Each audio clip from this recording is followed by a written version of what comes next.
Tsukuyomi. All must bow before Tsukuyomi, even the gods. Hey son, I see you're watching one of your hentai.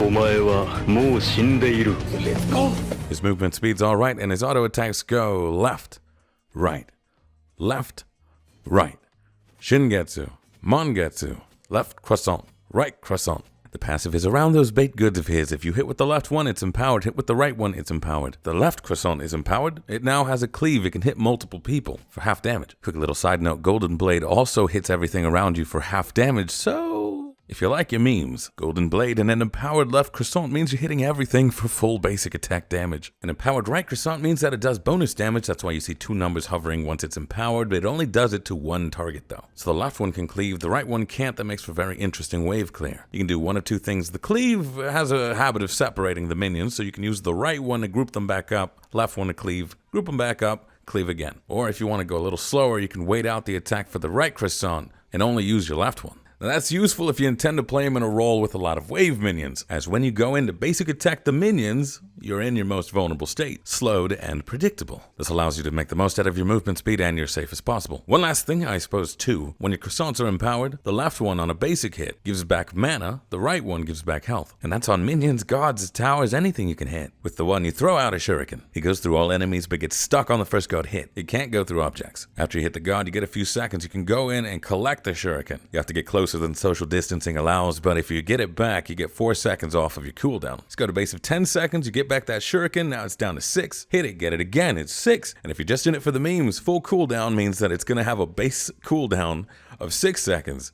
Minus 4 seconds, you're pulling one of these out every 2 seconds. Now you've noticed the first ability has a second phase. After using the one, your next auto attack is a ranged attack. And yes, it can proc auto attack item effects. It can't go through walls like a majority of auto attacks. It also says steal 25% movement speed, but you're not that kind of thief. They lose a quarter of their movement speed, you gain a quarter of your own. It doesn't matter how fast they're going, you're always just gaining your own quarter. That's not how stealing works. I mean, kinda. You go into your house, steal 25% of your stuff. What would be 25% more of mine is what I end up keeping. And if you were way richer than me, then what do I do with the excess? And if you were way poorer than me, then who's funding the missing bits for my 25%? Sounds like communist propaganda to me. So just keep that in mind. When you hit somebody, they're now 25% slower. You're now 25% faster. The only direct transaction is in concept. Now, another weird thing about it, this left basic attack can empower your left croissant. It will light it up, but it won't act like an empowered basic attack. It won't cleave and it won't give back mana. But what you can do is when you're leaving base or fountain, whatever, chuck out the shuriken. That ranged auto attack stays ready. It's not going to go on cooldown. He doesn't have a lot of displacement, but this helps keep him mobile. This also gives you more options. Use the phantom hit to gain a speed difference. Now your shuriken's easier to hit. Now you've got another phantom hit. You could use it on the same person to go in and collect the shuriken. It doesn't increase the speed differences, it just refreshes the time. Or you could hit a different person. Now 2 people are 25% slower, you still only get your quarter, but your 25% is refreshed. And when you're approaching a wave, you can hit the wave, it empowers your croissant, and you can start swinging for mana. Try not to live and die by the mana and lifesteal sustain on this. It feels like a tacked on, kind of awkward passive. If they both did the same thing, it'd be kind of strong, but they don't, so it's like an odd nod to the old guard almost, like, hey guys, we put Death's Toll back in the game, but it's terrible now. For the 2, he swings on his left, swings on his right, and smacks down in the center. The first 2 swings disarm enemies that cannot auto attack, and the last hit is a stun. He is knockback immune, and he moves 33% faster while in this. Just like Mulan's 2, I love these kind of moves. It's more dynamic, makes you work for more efficiency. It's still very generous, so it's not too hard to hit. Just know it starts left and then it goes right, or else you might not hit anything at all. Again, not much displacement outside of the ultimate, but he can still be very mobile. Use the phantom hit on the 1 to increase your movement speed, and then zoom on away with the 2. And I'm not sure if this is a bug, but his 2 is consistently broken. It's a channeled ability. You should be crowd controlled out of it, aside from the things he's immune to. But if I get interrupted while I'm using the 2, it either doesn't go on cooldown or it continues the animation and effects after the crowd control's over. And if not a bug, it's new tech, I guess. Didn't write it down anywhere. The 3, you drop your right croissant. There's initial damage and a slow for everyone in it. Anyone that moves while inside this takes more damage and is slowed again. Now the next time you attack with the right croissant, it's going to be a ranged auto attack. This also has item effects, and its special ability is it does bonus true damage. True damage ignores protections. It can be mitigated with damage mitigations, but protections will do you no good. Whether you have 0 protections or all the protections, it's going to hit you the same every time. Same with the one, throw it out of base if you got the time. The left one will always come out first though, and this one also does not have the passive effects on it. It empowers you, but it doesn't use it like an empowered auto. Now the ultimate, you go crowd control immune, and you gain 50% damage mitigations. He shoots out 4 beams that do damage. That damage marks the enemy. He will dash in order to every enemy he hit with the first beam, then every enemy he hit with the second, then third, then fourth beam. It does damage to all enemies, but it only marks gods, and each beam will only let you dash up to a max of 3 gods. He only injures the gods that he marks. So if you're stuck between 2 gods that get marked, even though it looks like he's dashing through you to get to the other guys, you're not going to get hit. So 2 things to note. If you are damage immune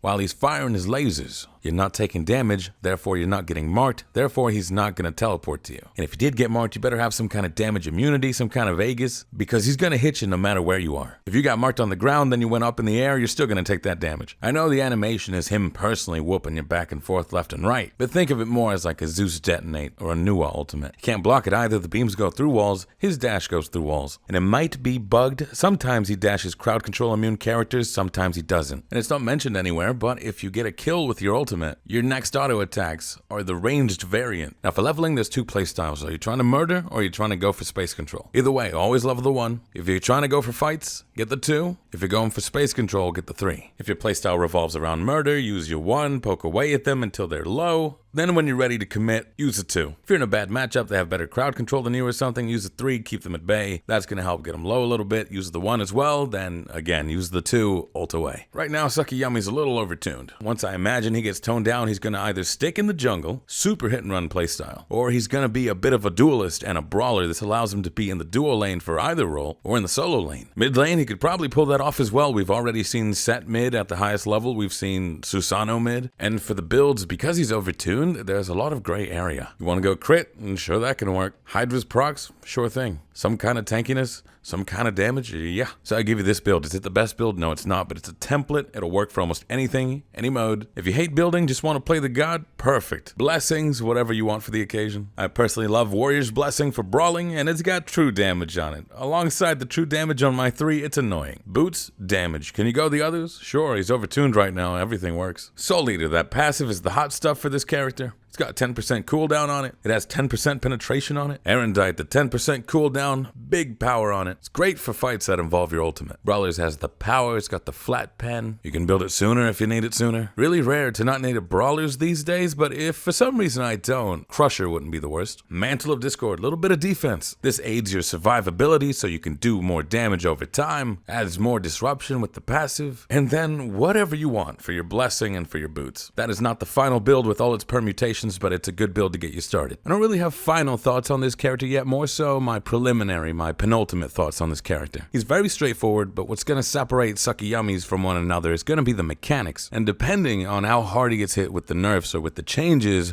I might do a second round of maybe gameplay that focuses mostly on his style. I think right now he's so overtuned that it actually undermines the depth within his own kit. The 1, 2, and the 3 are really nice, very dueling style kind of characters. I haven't felt this way since, say, like Apollo, but you almost don't need those intricacies because you can just dump the kit and it does just about the same. I would say though that the ultimate is kind of a problem design wise. The rest of the kit is designed okay, you can tweak those numbers, but that ultimate, there are characters with global, semi-global ultimates. There's Mercury, there's Thor. Their 1s, their 2s, and their 3s are kind of toned down because of how strong that ult is. Thor's 3, pure damage, okay. His 2, crowd control. The 1, he can choose to do damage with it or get out. Same for Mercury, he can ult in. His 1 is pure damage. The 2 is a bit of a steroid. The 3 is crowd control, not really meant for damage. He can give up and escape for more damage or give up damage for an escape. Keep that in mind while I get to the point. Look at the damaging immobile characters. We're talking Scotty, we're talking Artemis, we're talking Zeus. They have really nice space control. They have a lot of damage output. They're very strong in a fight,